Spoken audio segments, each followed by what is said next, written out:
if I look at these, if these wires over here, they're not touching each other. I wouldn't even have to put wire nuts on there if I didn't want, right? For tonight, if I didn't want.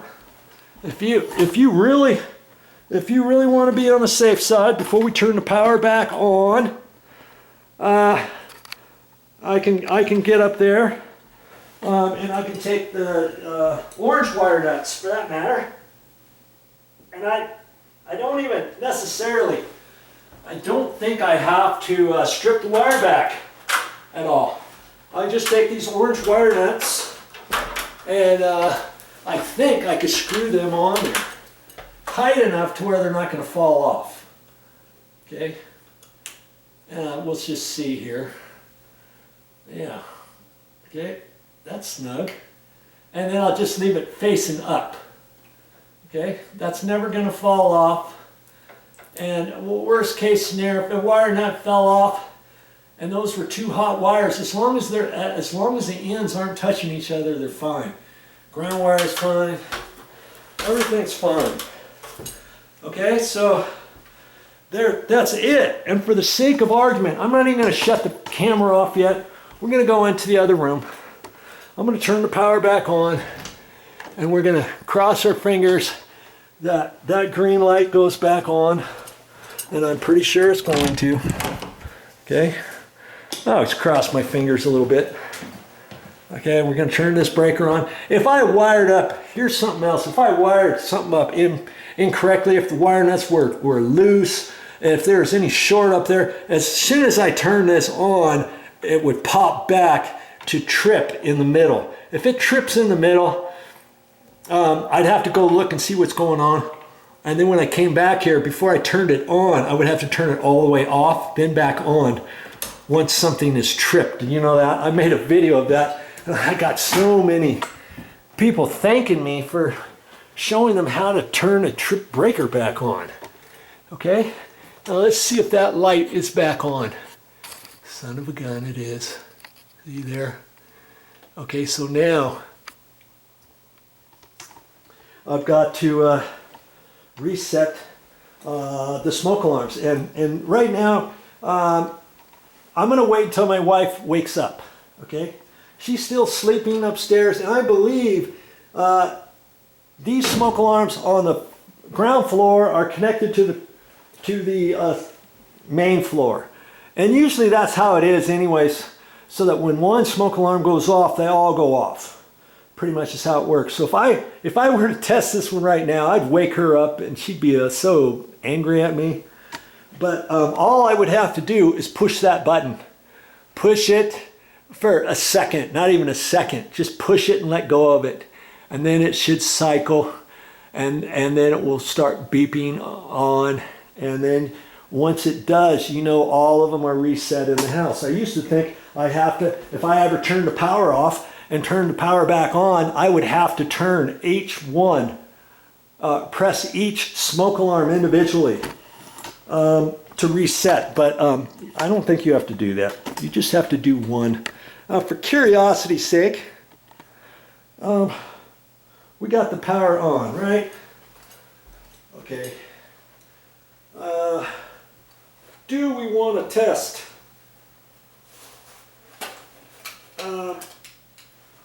these wires? You shouldn't really do this with the power on, but we could probably do it. We just have to be careful. Okay. Now, because these wires aren't stripped, I might have a heck of a time putting this on and having the light go off and testing this. But this should be on when I touch it. And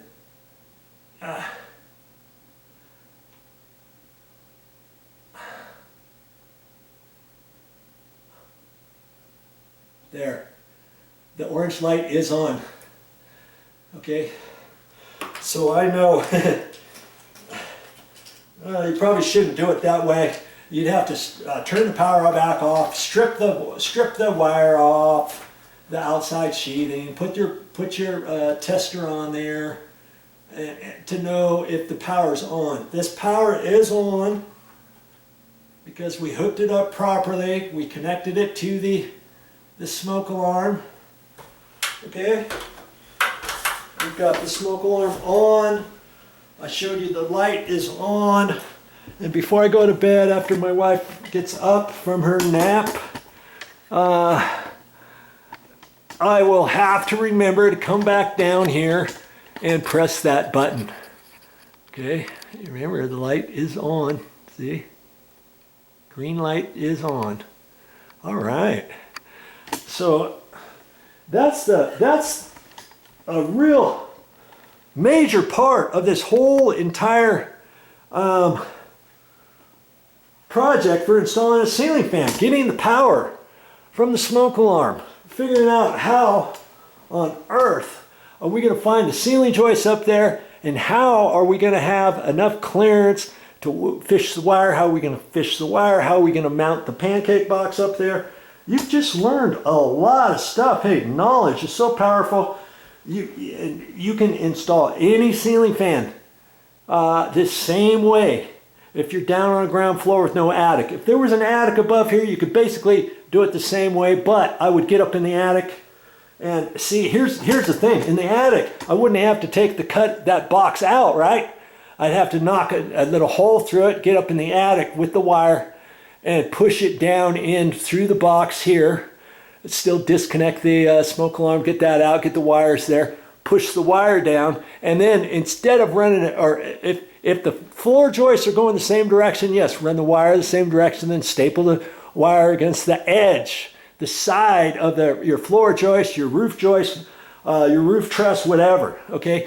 But if the joists were going this way, if the trusses were going this way and you're up in the attic, what I would suggest is taking that to your next wall, running it across, and then coming the same direction as your joist, and then stapling the wire along the joist so that you don't run your wire over the top of each joist so that somebody could step on them. The other thing you could do is go down the side, staple it, go across, come up, staple it, go down. You're still having the wire on top of each joist. And inspectors frown on that because they don't want anybody to rub against the wires. Okay, so I would have went across, over, or I would have, depending where the roof is located or whatever, go down over that way, across. If your roof is coming down at an angle, obviously you wouldn't want to do that because you're down too close to the eaves. Now, if you are close to the eaves, obviously nobody's going to be walking there, right? Nobody's going to be walking up there, standing up there in the attic. You'd have to crawl on your belly to get down there. And so then you could maybe come out a couple feet from there, then go across the top of your floor joists or your rafters or your trusses, and then come over on the side, staple on the side, coming over here. Do you see what I mean? Now your wire can go on top, but not if you're out further and you have enough room to walk up there or crawl up there or whatever. Okay? So you have learned a lot on how to install a ceiling fan without any power and how to get it up there. You don't have to install a wall switch. You don't have to do any of that. Okay, so next time we're going to come down to how to actually install the ceiling fan. The ceiling fan is really not that hard to do if you have a location for it. If you've got an old location for an old ceiling fan, basically you want to, and if it's controlled by a wall switch, turn the wall switch off, or you can find out where the power breaker is, turn that off. In case they ran power from your ceiling fan and then ran a dog leg down to your light switch and then back up. Sometimes they do something like that. If you see a lot of wires up in a junction box, when you take your old ceiling fan down, you'll probably see that they ran the power from there down. So for that reason alone, once the ceiling fan is going, find out which breaker your ceiling fan is on, turn the breaker off. If your power is here and you turn your fan switch off, no big deal. But if your power is up there, your power will be off because your breaker is off. Then you don't have any hot wires. You don't have to worry about hooking up anything hot. I would never suggest, I would never tell anybody, hook it up hot, don't worry about it. Never. I'm not going to do that. Okay? And so at that point, then it's a matter of taking the old ceiling fan down, reading your directions on this, but it would behoove you not to watch the rest of this video series, because I'm going to go through some different things that you may not know, that you may not be aware of, and on how to install the knuckle properly, how to get the knuckle on there, how to get it tight. What's this little sliding goodie? You never knew what that was. And like I say, not all ceiling fans are installed the exactly same way. Maybe you've got some extra screws on the mounting or on the extension rod. If you got a 6-inch stick extension, 3 or 4 inch, how do you tighten that up? How do you adjust that? How does that go on? How do you put the knuckle on there? Does it matter how your wall mount support is if you have a sloping roof? Of course it matters. Nowadays maybe it doesn't, because they do some of them differently. I'll explain that on a different video, but this one's not going to matter per se because it's on a flat ceiling, but it's not, it will kind of matter which way I put it up there. I'll probably put it so that it's facing out, so when I lift the ceiling fan up, I can just lift it up and go ka-clunk from the ladder from here, and not reach over on the back side and lift it up over that, reaching over myself because the bed's in the way. Okay, so you know, different things like that you will learn. All right, so for today I'm gonna pack it up and call it good. So before I finish, I'm gonna put all my stuff away. I'm gonna put all this stuff away. I'm gonna vacuum. I'm gonna clean up some of this stuff in here.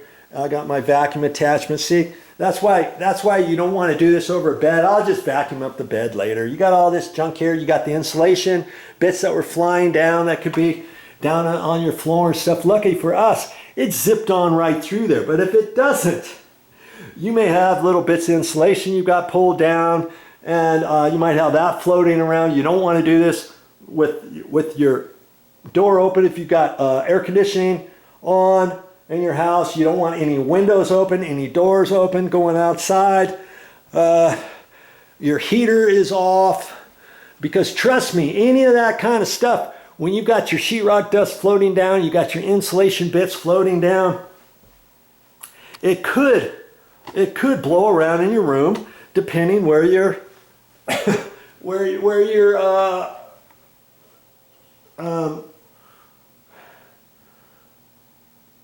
your ducting is, your air register and stuff. And I'm looking down here. I think the air register is down there. It might be underneath this thing. I might have to move that, because this one, all the registers were on the floor. But if you have them up high, if you got air return down your hallway, see, we had an air return. There's an air return down here in the hallway. Had I had this door open, we had the air conditioner and heater on, the air return is on that wall. It's on the wall up here, see? And so now you get all that little fine particles of insulation gets sucked into your unit, gets blown around inside your unit, gets blown around into other rooms, this, that, and the other thing. So, you know, you just want to be mindful of all that kind of stuff and get cleaned up. Of course, I'm going to get this cleaned up and vacuumed and wiped down and all the other stuff put away, because then I'm only working with the actual ceiling fan, okay? Last thing I want to do is start working on this and traipsing around and rubbing all this sheetrock stuff and all the wire, the little bits of wire that I pulled off of here, and get all that stuff all over the place and that kind of thing, okay? So step by step, look at your project, clean up, work safely, have the right gear on. Again, I've got my eyewear on. I had some toilet paper in my ears. I've got a back support brace on. I got my knee brace on. I work smart. I don't have to work like I'm in a race to get all done in one single afternoon and all that kind of good stuff, okay? All right, so next time you see me, we're going to be installing this ceiling fan together, okay? And I hope you're with me when that time comes, because we're only halfway done. with the project. But that's all I got for this time. But I'll be back with more videos. And you know what? The more videos you watch, the more you learn.